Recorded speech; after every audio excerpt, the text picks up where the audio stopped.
So we're now moving over to the next video of Empire of Normality. Okay, so I just got up to Nancy Andreasen.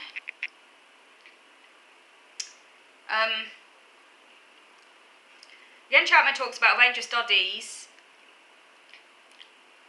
that show medications tend to have at least a small positive impact. So if everything else has stayed the same, mental health should have improved given the increased use of medication. So he says we must turn to broader social changes as well to explain some of the increase in mental ill health. He talks about Friedrich Hayek, the economist who influenced Thatcher, and there was a shift from Keynesian economics to Hayekian economics, which was vital, he says, for understanding a rising tide of mental health problems and the inability of biological psychiatry to fight it. He says, David Harvey talks about a neoliberal hegemony. That's the word, isn't it? Hegemony. How do you pronounce hegemony? Is it hegemony or again? I can never pronounce that word. Hegemony on thought, etc.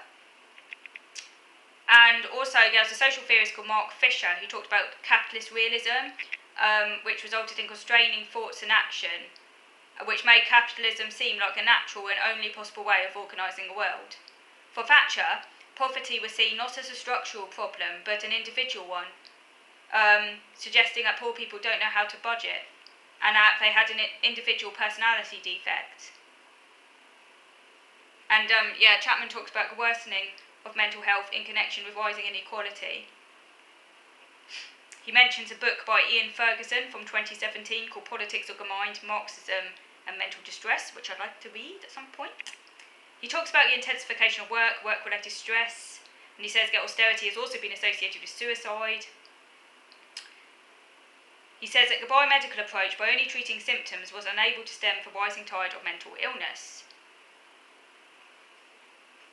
He talked about alienation, less worth of control, greater estrangement from creative activity and the products of work. Alienation being defined as a spontaneous...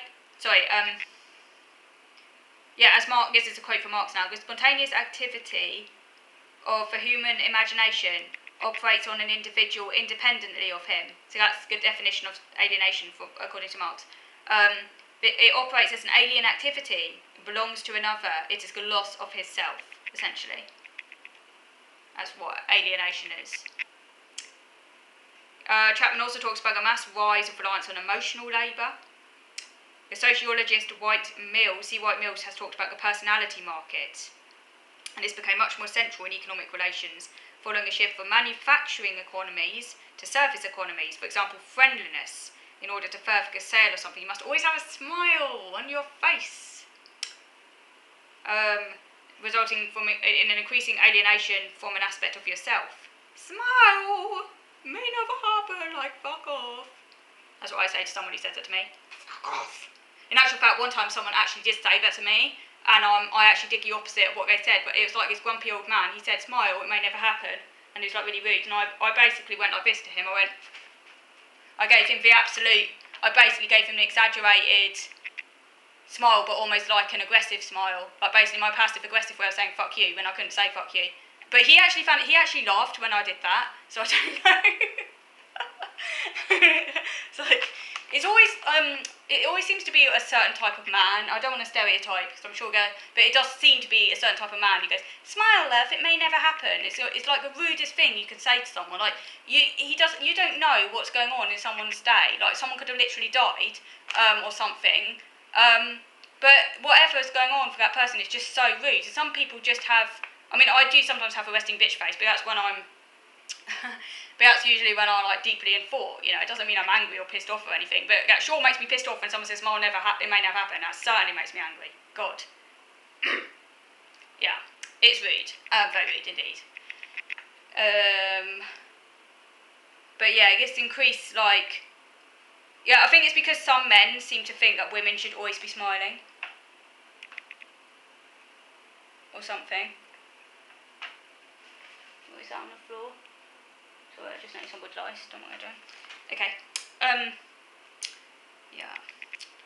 Yeah, and so there's a rise in emotional labour, but also cognitive labour, For example, new technical innovations, for example, the personal computer, in this post-Fordism landscape gave rise to cognitive capitalism.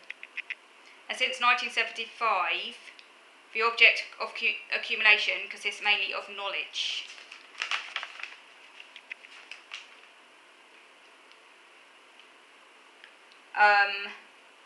And he also talks about in 2009 a book by Franco Berardi called The Soul at Work, From Alienation to Autonomy, another book I quite like to read. Soul at Work, From Alienation to Autonomy. So yes, he talks about the growth and rising knowledge economy, for example, travel agents, solicitors, computer programmers, etc. And they all use similar machines, computers, but they have different specialist knowledges with specific cognitive contents that produce surplus value. So the much capital is now created by solitary individuals in front of screens. This has led to a new rise of a different type of alienation, really, but it's still alienation. So in Fordist era, jobs tended to be stable, so you could be left behind, so work could be left behind at the end of the day, and they could then relax when they get back home. But in post-Fordist era, distinctions between home and work, public or private, has collapsed. So essentially now people often can't turn off from work, like it's there all the time. There's no kind of divide anymore, like people can't just come home and switch off from work. It's like they come home and work follows them, sort of thing. So again, increase in precarious work, so work is always reachable through emails. This again can lead to a rise in anxiety and depression. Chapman says it's distinctive of post-Fordism. He talks about the digital revolution and cognitive capitalism, newly restrictive cognitive, emotional and attentive norms. Sensory cognitive intensification of capitalism, he says, meant that more people were either shut out of education or work. He talks about a new disability. So then he talks about the new disability diagnoses, he says, initially referred to as shadow syndromes. That's an interesting concept. New disability diagnoses initially referred to as shadow syndromes. So in other words, milder versions of existing diagnoses. But were they really milder versions of existing diagnoses?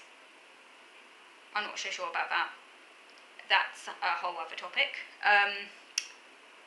He says this began being increasingly applied. He says more people were harmed by the needs of new economy and its sensory, cognitive and emotional requirements. So this very much situates, if you like, these shadow syndromes as a response to society, as opposed to being innate dysfunctions.